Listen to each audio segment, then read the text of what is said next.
Let me start off with a couple of questions, and then we'll open it up to the floor. I was struck by your very first chart, which showed forecasts for the high-income countries. And I was struck with them because they were very cautious and very conservative. You had the U.S. at about 2.5, Europe at about 1 or a little more, Asia, Japan at about 1. And I think it's fair to say that the consensus forecast, I was just looking at the blue chip numbers this morning, I think it's fair to say the consensus forecast is now a bit higher than that, 3% for the U.S. at least for this year and next. Here at the Institute, as you may know, we have considerably more optimistic forecasts, 4% for the U.S. this year and next, 2.5 for both Europe and Japan.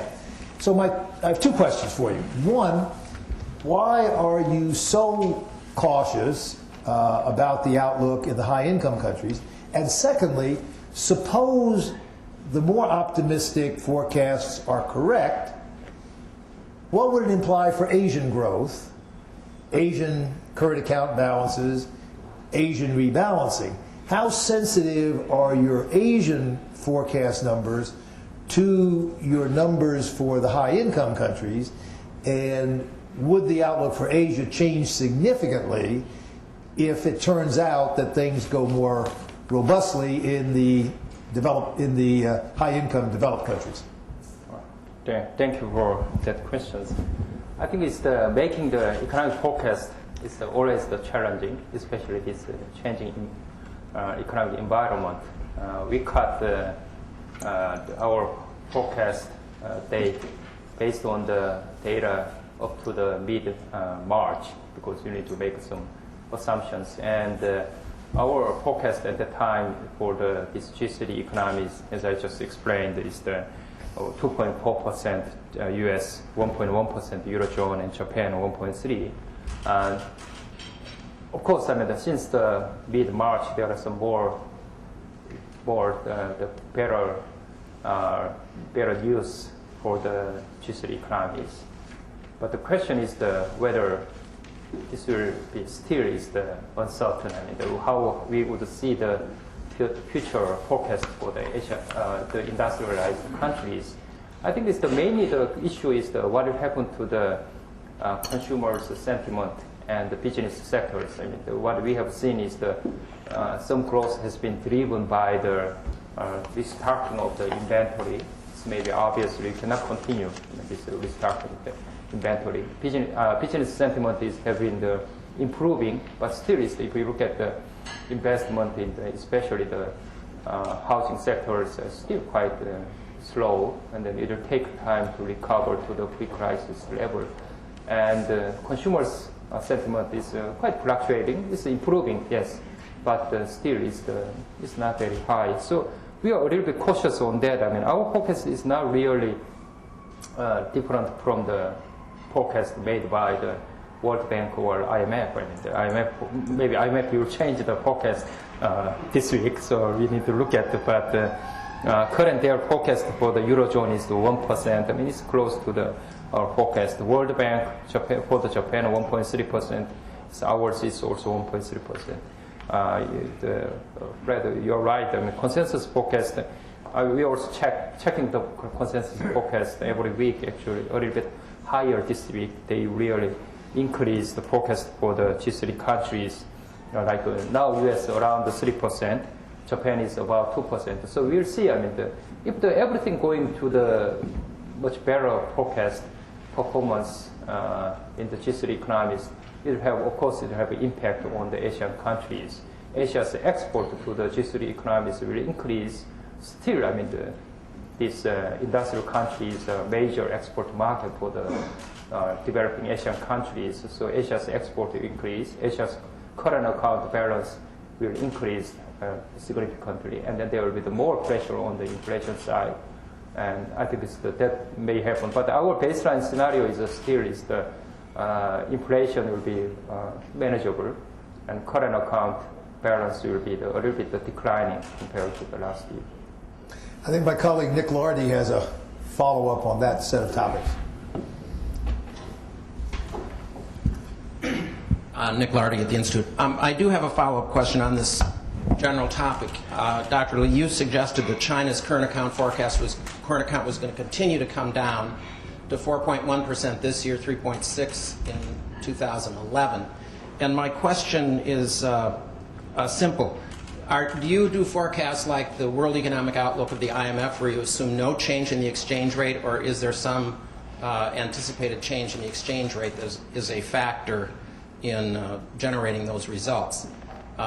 If it's the same as the WEO, where you assume the exchange rates are basically unchanged, I guess my question would be, why do you think it's going to come down so much? We saw quite a bit of appreciation in China trade weighted between late 07 and early 09, which contributed to the reduction in the surplus in particularly last year. But over the last year, the currency's depreciated about 5%. So it's a little hard to see exactly what's going to drive it down further from where it was this year. Yeah, I think it's in the baseline scenario. I mean, we assume that the Chinese renminbi will become the appreciate in real terms over the next 2 years. I mean, but it's not really significantly, but a very mild appreciation.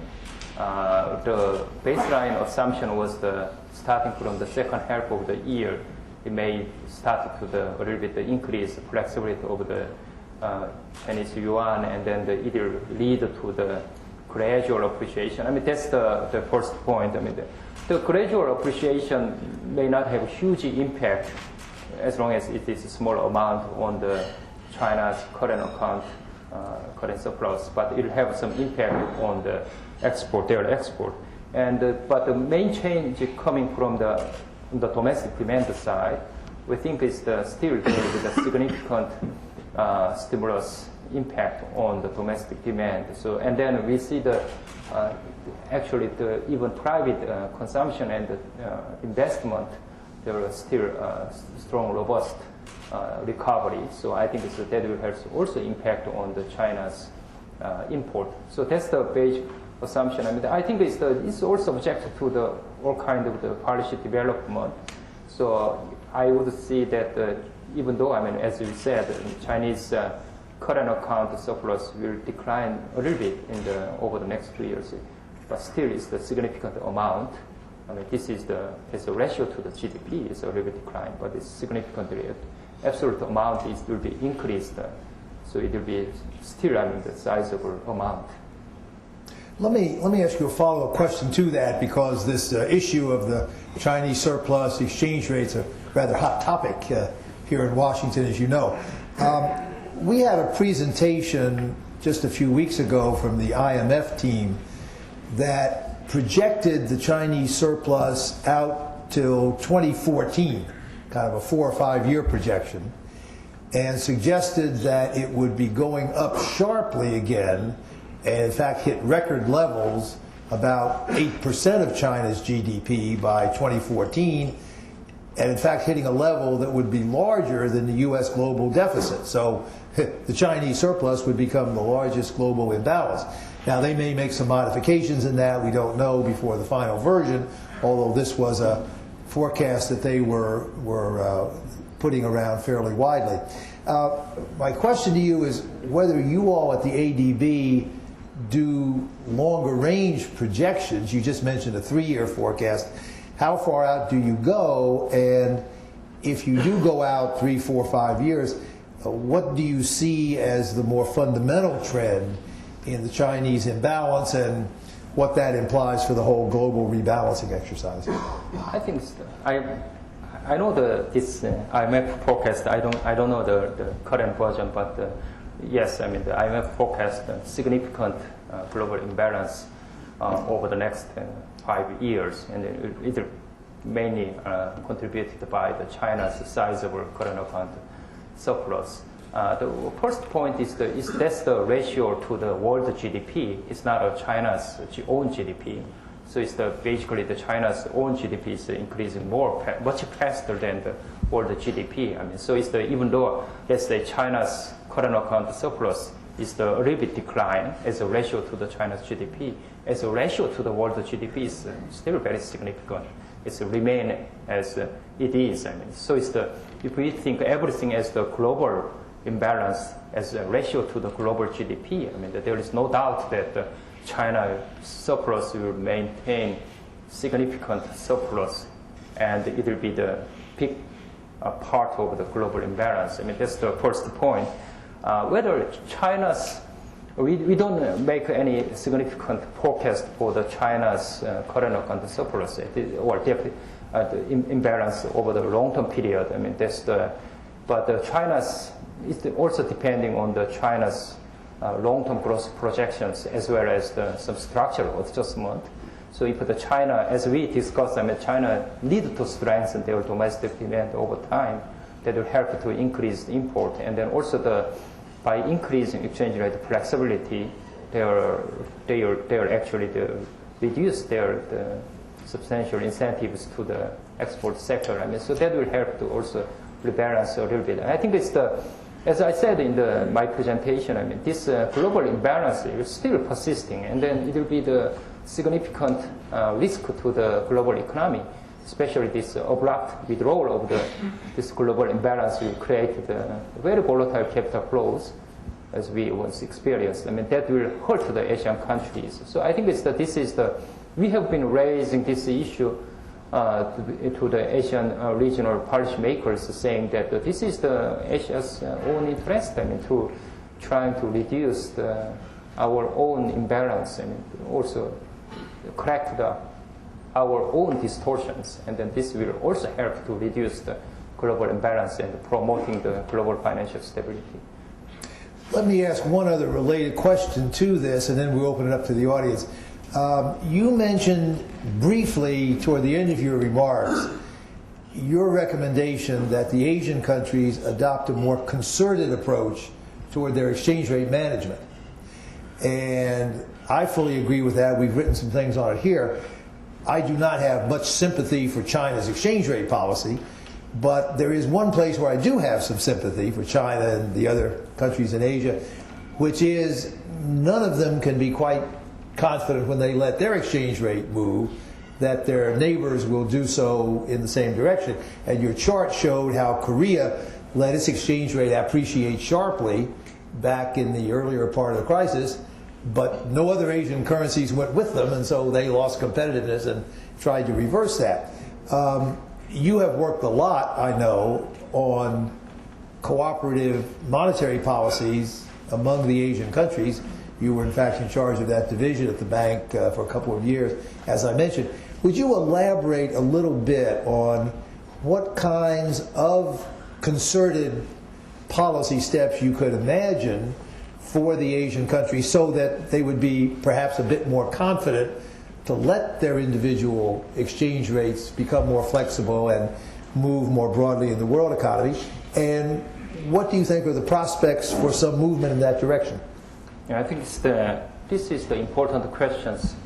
Our first point is very, very obvious. I mean, if China appreciated the renminbi to a certain extent, I mean, it may not really help to solve out any bilateral trade balance between the China and U.S. because maybe U.S. consumers just will buy more goods from the other Asian exporters. I mean, so we raised the issue, and then also a lot of the trade balances we need to think as the multilateral context. We are not really focused on the bilateral issues. And for the Asia's perspective, I mean, as you mentioned that basically the issue is the cooperation issues because there are competitions and then among the Asian countries, and also the intra-regional trade, basically the share of the trade among the Asian countries in total trade increased very rapidly.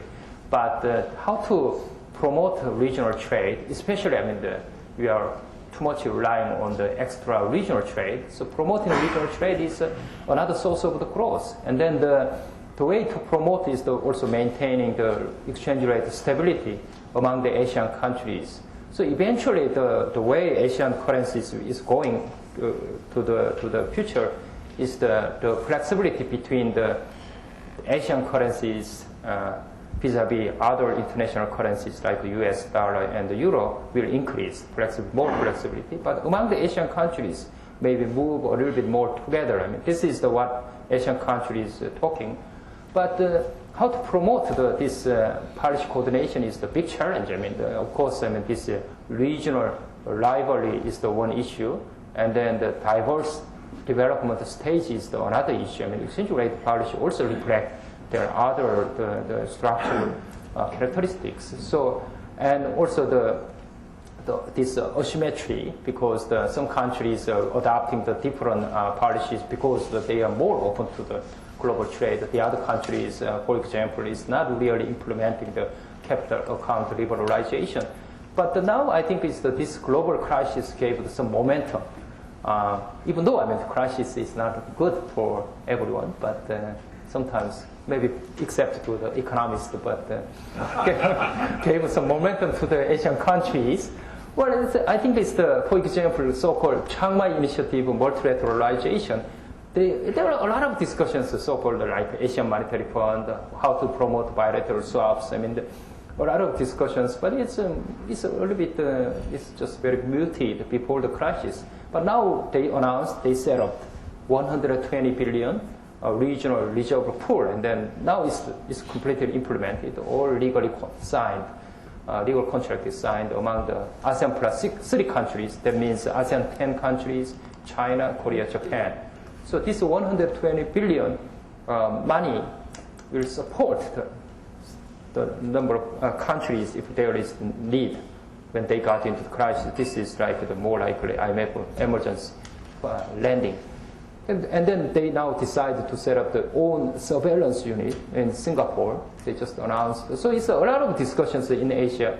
But this is more likely to get into the momentum to set up the more formal institutionalized framework. This will help to promote the coordinations. But the policy coordination is also requires some kind of the delegation of the national sovereignty. I mean, these big countries, it's like U.S., always not very willing to give up their own national sovereignty. I mean, to the whatever multilateral organizations, any other institutions. That's the reality. I mean, China is also here in that way. But I think it's something to building the credibility and some honest the credibility among the Asian countries will help eventually to promote the more exchange rate policy coordinations. I think it will take time, but during this crisis time, especially now is the huge pressure on the exchange rate appreciations, they may do a little bit coordinations in terms of also this coordinating exit strategies in the monetary policy, even though it would be very informal at this stage. But in the long term, they may really build up kind of regional financing cooperative mechanism, such as maybe you can call those sort of the Asian Monetary Fund. That will be the future of the Asia's financial cooperation. Okay, thank you very much for that. That's all very important. Floor is open for questions, comments, alternative views. Yes, please identify yourself and then fire away. We've got mics coming around and also a standing mic in the back. Charles Chong from Korea International Trade Association. Thank you very much for the comprehensive presentation. In your presentation, I saw that the Asian governments actually have very prudent government financial situation right now. But we are seeing that some of the debt crisis in Eurozones, and including Greece, and there's a news that the IMF team must have been arrived at this point. But I don't know if they made their way to Europe yet. My question is that with that the growing debt crisis in Europe, what might be the impact of that on the Asian development path, or the Asian regional governments and economies? I think it's currently our judgment is that the impact of this Greek fiscal debt crisis or other crisis coming from like Dubai is still very limited on the Asian countries. And as I said, the fiscal situation are quite better in the Asian countries, and there is no perception from the private sector worrying about the current fiscal situation in Asia. And then in terms of the capital flows, still is the flows, a lot of flows coming into the region due to this much better economic outlook and rise in the rate of return in the Asian countries.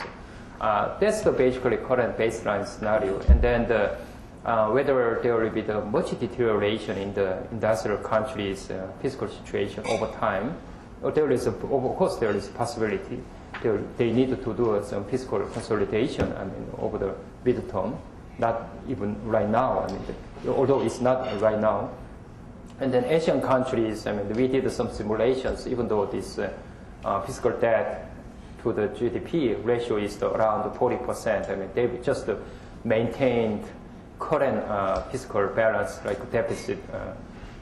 Over the next 5 years, it will increase to about 60% of the GDP. I mean, this is of course, lower than industrial countries, but you should remember, I mean, the institutional capability in the Asian countries much lower than that in the industrial countries. So there are certain risks. I mean, so I think in the midterm, yes, I mean, there should be some concerns over potential risk coming from the fiscal deterioration. But at this stage, I don't see any significant risk to the Asian countries. There's a question in the back, yeah.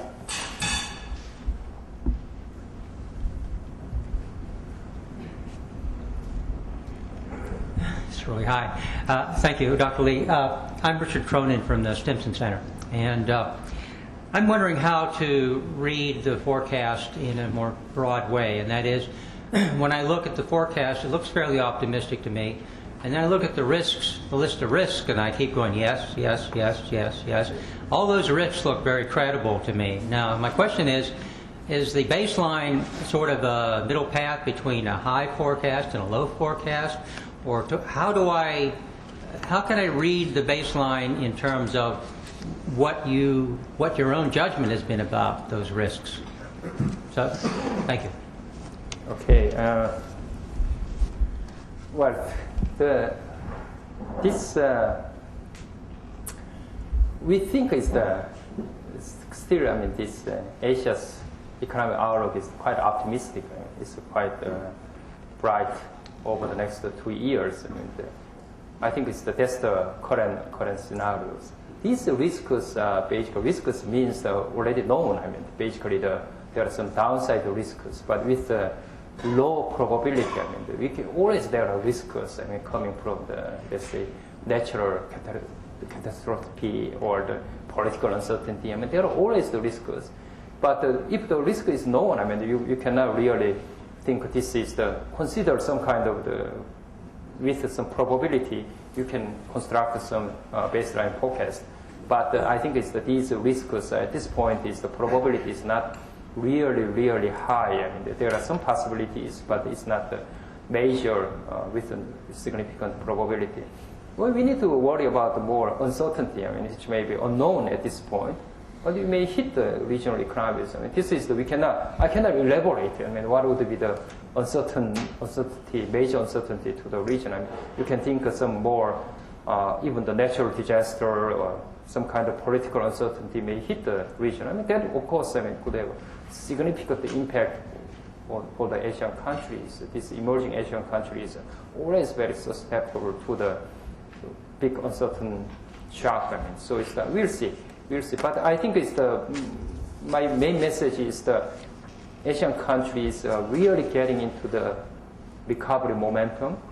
It's a strong and robust recovery over the next 2 years. But if you think beyond the 2 years, there will be a lot of challenges because we don't know. I mean, what will be the sustained source of the recovery, source of the growth for the Asian countries. So this is currently the growth rate we forecast is about 7.5% over the next 2 years. It'll go much higher than this growth rate beyond the 2 years, or it'll be slow down from there. I mean, this is maybe big question, but this outlook is only up to 2 years, so we cannot really make a forecast beyond the 2 years at this point. Yes.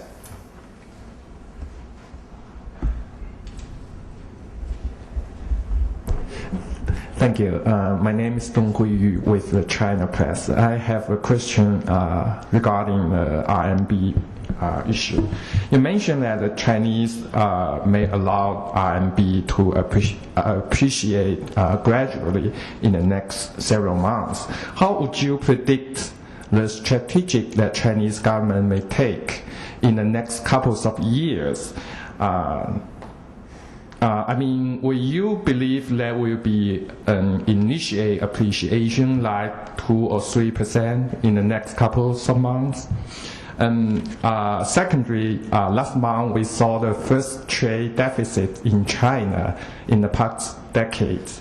What would you evaluate the impact of RMB's appreciation on Chinese exports? Thank you.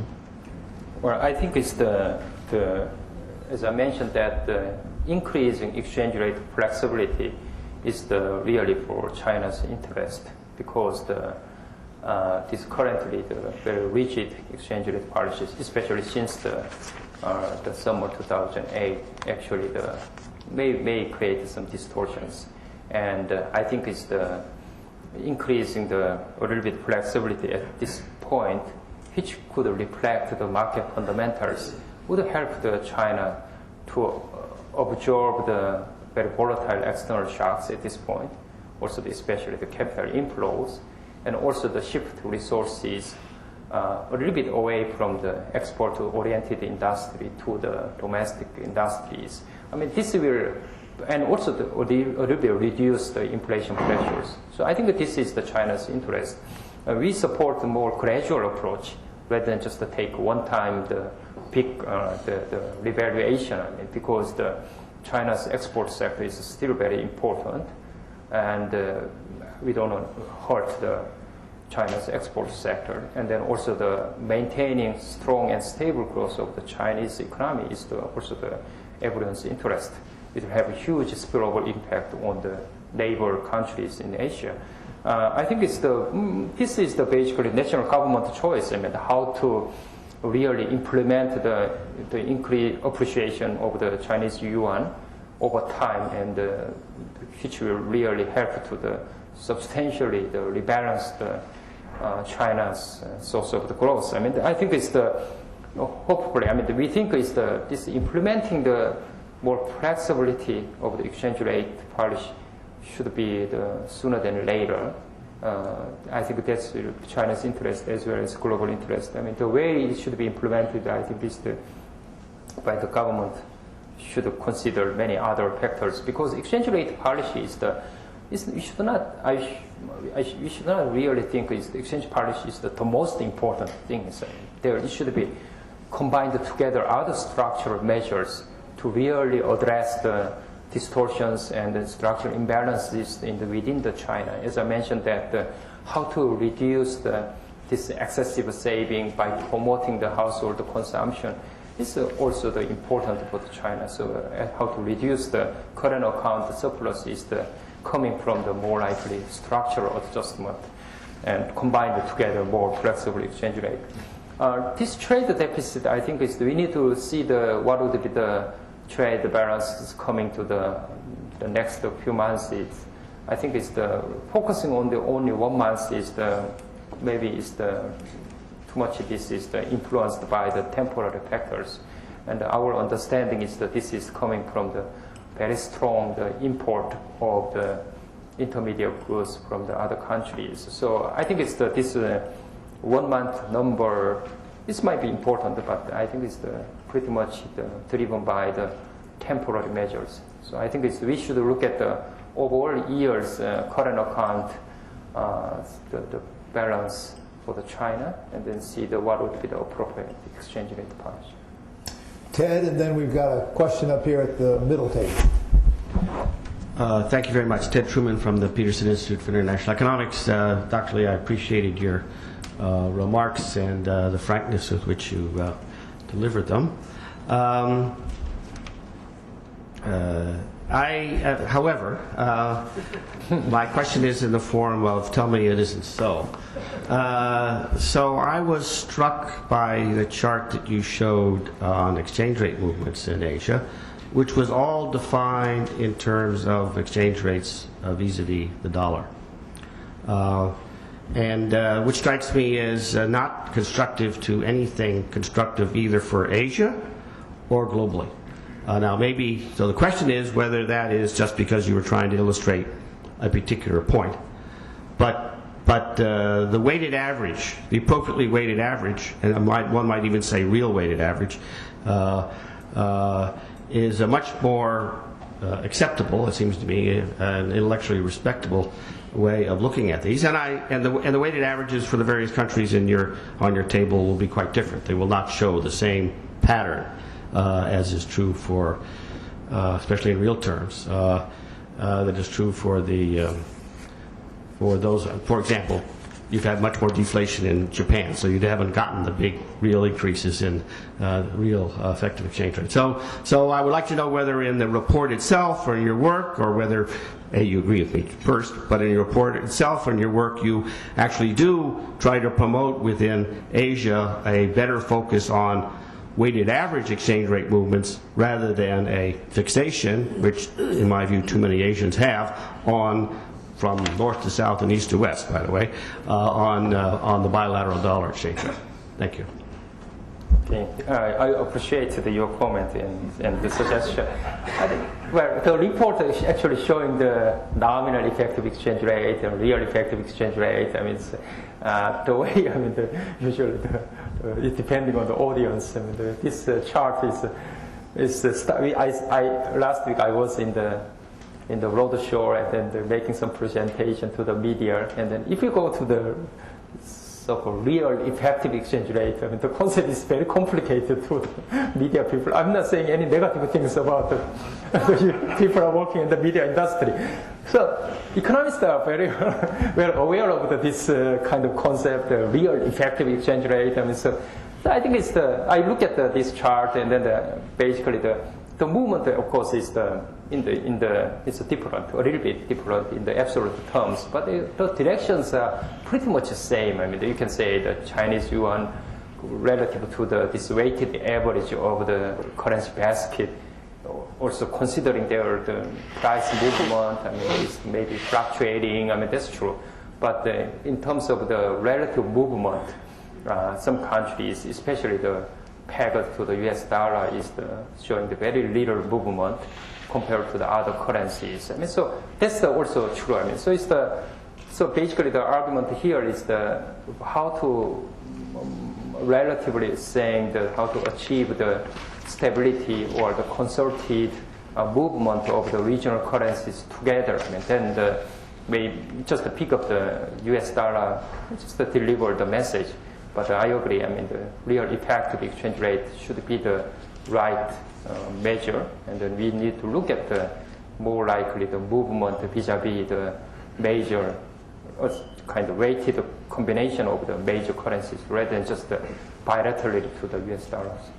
In Dr. Lee's defense, I would note with approval that the report cited quite prominently the findings of our colleagues here, Bill Klein and John Williamson, and actually reproduced their most recent table, which did show the real effective rates as well as the bilateral rates. So in that very important dimension, we would approve of the references to the different exchange rate concepts in the ADB latest report. There was a question up here. Yes.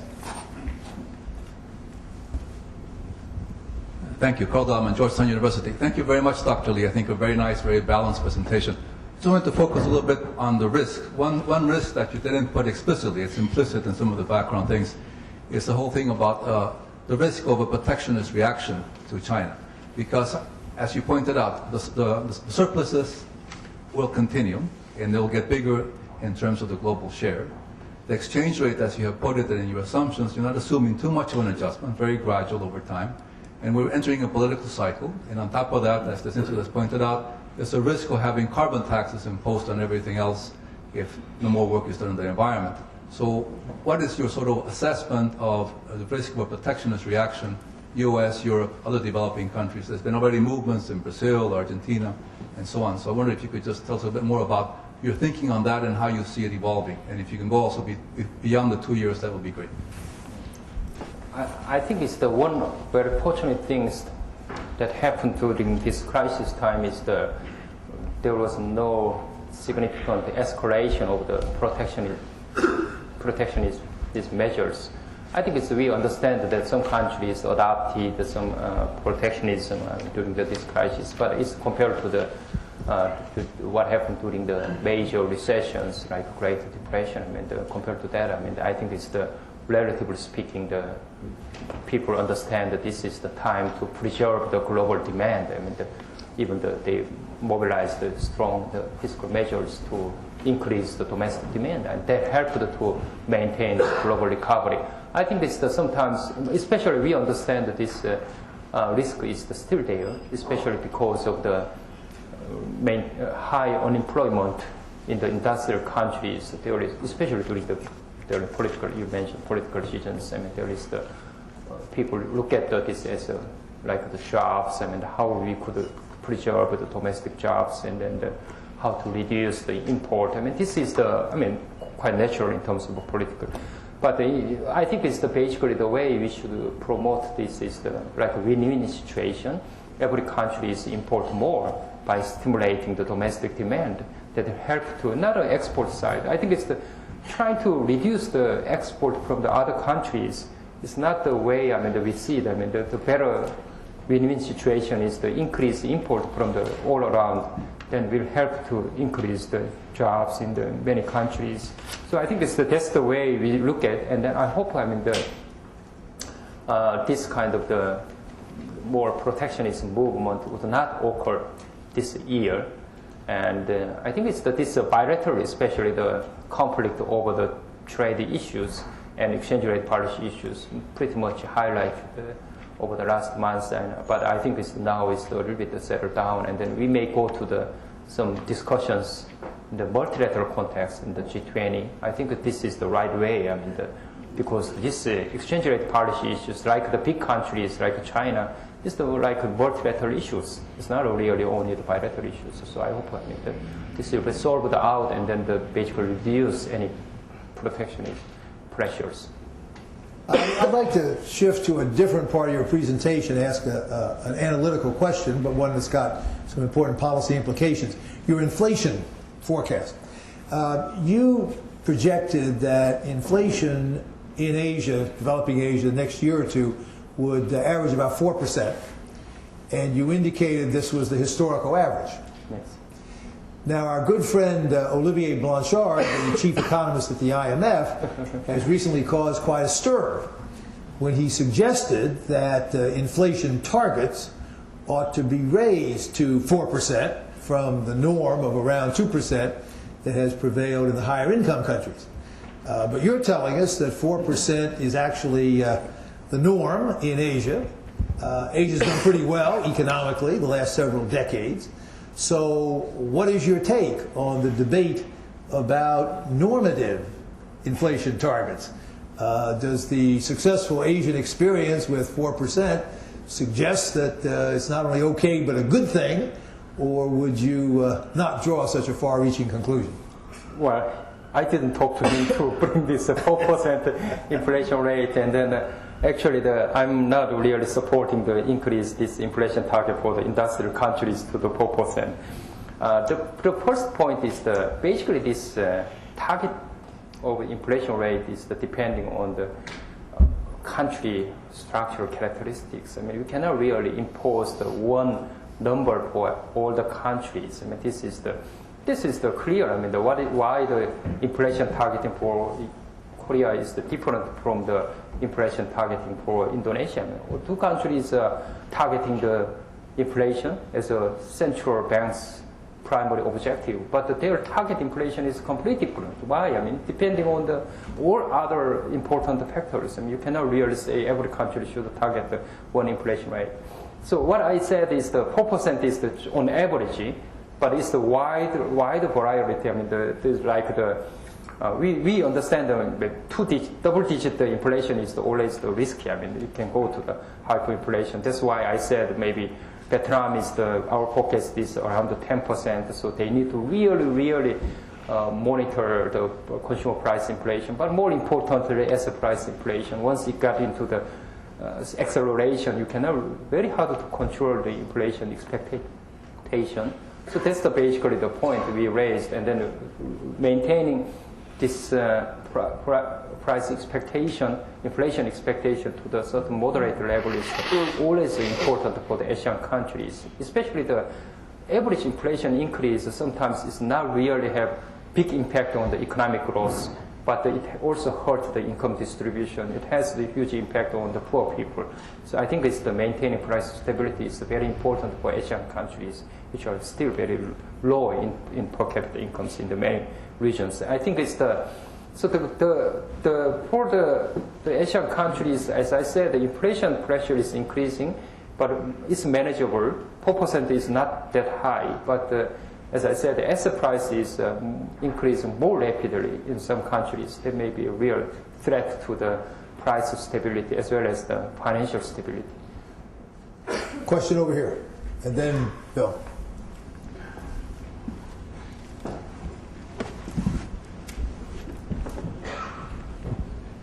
Thank you, Dr. Lee, for your informative presentation. I'm David Dixon, recently retired from the Washington Times.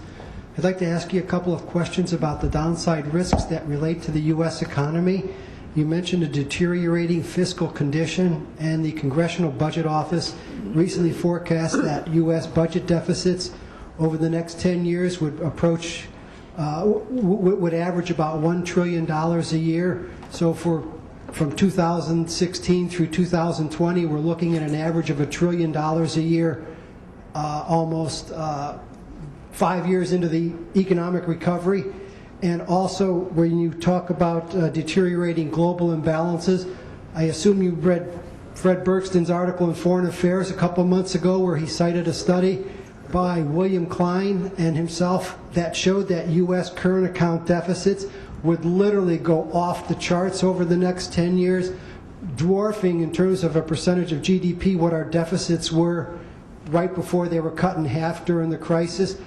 How do you see these factors affecting Asia and the world economy in general if they are as bad as they're projected to be? I think it's that they are major risks to the global economy in the midterm.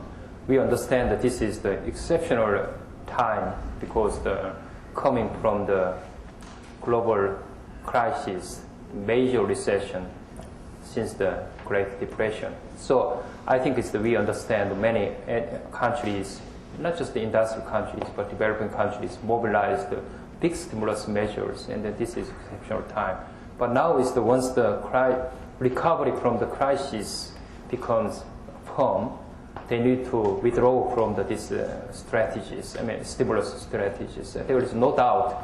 And then this fiscal policy side, there should be more likely midterm fiscal consolidation and maintaining fiscal sustainability. That's very important. I think the IMF is right bringing this issue right now. I think even though these midterm issues, we need to make sure. It should not really advocate fiscal activism beyond when the crisis is over.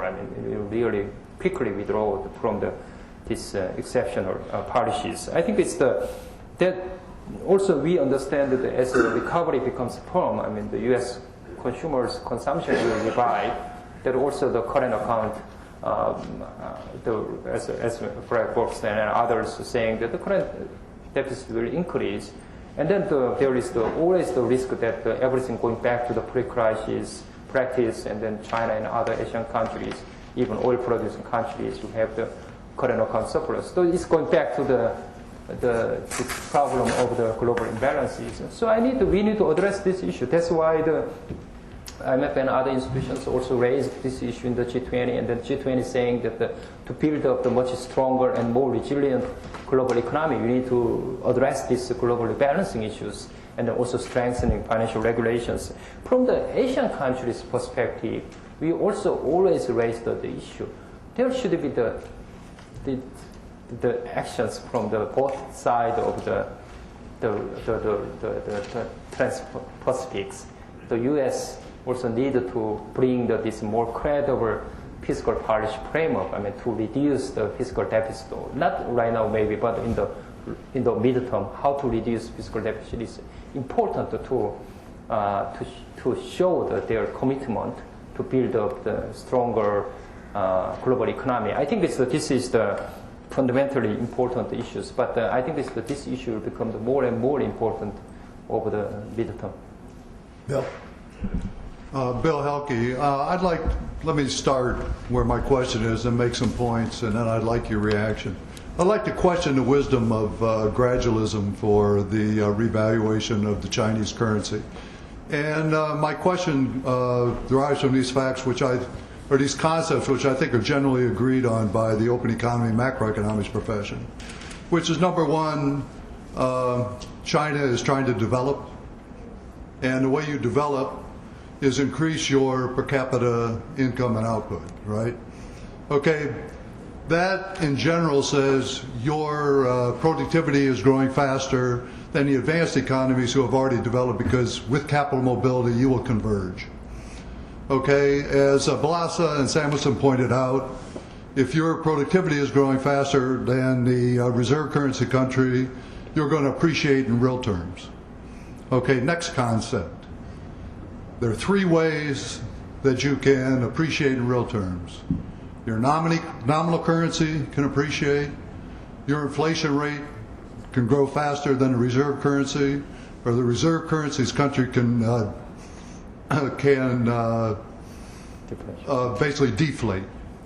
Okay? Your forecast has an inconsistency.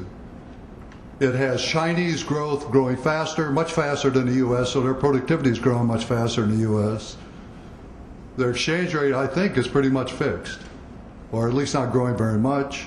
Their inflation rate is pretty steady, as is the inflation rate in the U.S., so that's an inconsistency.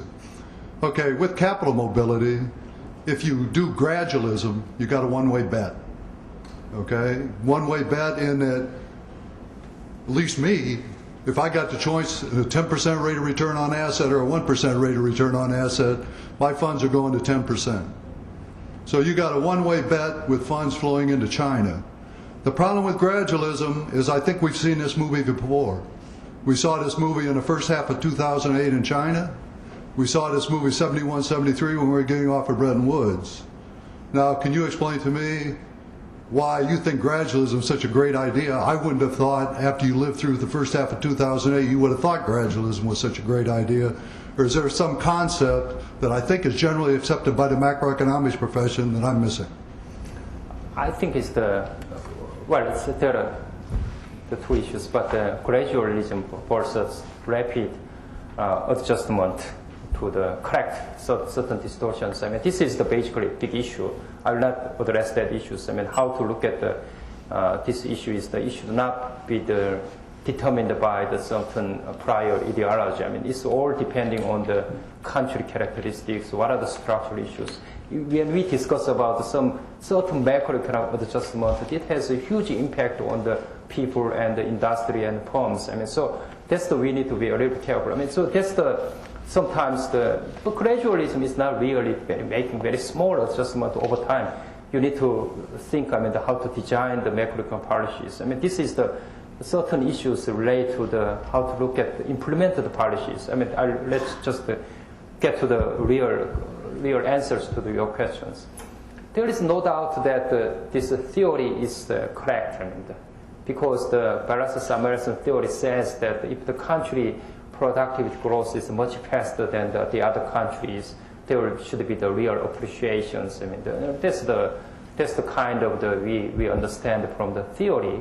Actually, it happened. Let's say if you look at the very short-term period, the real effective terms, for example, Chinese yuan since the 2005 and the 2008 summer, actually real terms 20% appreciated, real effective terms. And then now it's the fixed. That's in the long term. If you look at the 10 years trend, actually the China's growth rate, as you understand, much faster than the U.S. But U.S. growth rate was also high. So it's about the 7 percentage point differentials. China's inflation is the real exchange rate terms. That means combining nominal exchange rate change and then inflation rate And then the relative to the U.S. inflation is about the 6%, 7%. I think between 6 and 7% real appreciations. I mean, this is a little bit lower than what Barasa Samuelson says, but there is the real appreciations. Okay, the question is compared to this trend predicted by theory, whether Chinese yuan is really deviated from this trend. This is going back to the issue of how much Chinese yuan is devalued from its own fundamentals. This is the big issue. I mean, so there are a lot of different measures, as the Brad mentioned, that some measures especially produced by the PIEE, the senior economist is basically saying that sometimes over 40%, up to the 40%. Some countries, some economists are saying that only the 10%, some saying the 5%. I mean, this is basically there is no one common methodology. I mean, so it's really some people are saying that actually using this Barasa Samuelson approach is saying that it's between 20 and 40%. I mean, so we didn't make our own estimate, but I think it's this gradually going back to let's assuming that it's a little bit the exchange rate is devalued compared to the fundamentals. Going back to the certain equilibrium real exchange rate. How to go back is I think it's gradually going back is not a really bad idea. Let me just add two other facts. We've got to add. Real quick. Okay. Under Bretton Woods, the Japanese yen was 360. It's now 90. The German mark was 4. It's now 1. I think we got a long way to go, China-US. Yeah, I certainly agree with that.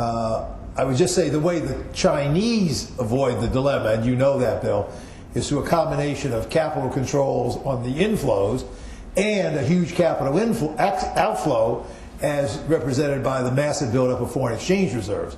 So that's the way they escape the dilemma for at least a while. But I agree with you normatively, and I think it'll happen, and anybody who can put his money into RMB is well advised to do so, because the payoff will be at least as great as it was in yen and Deutschmark over the years.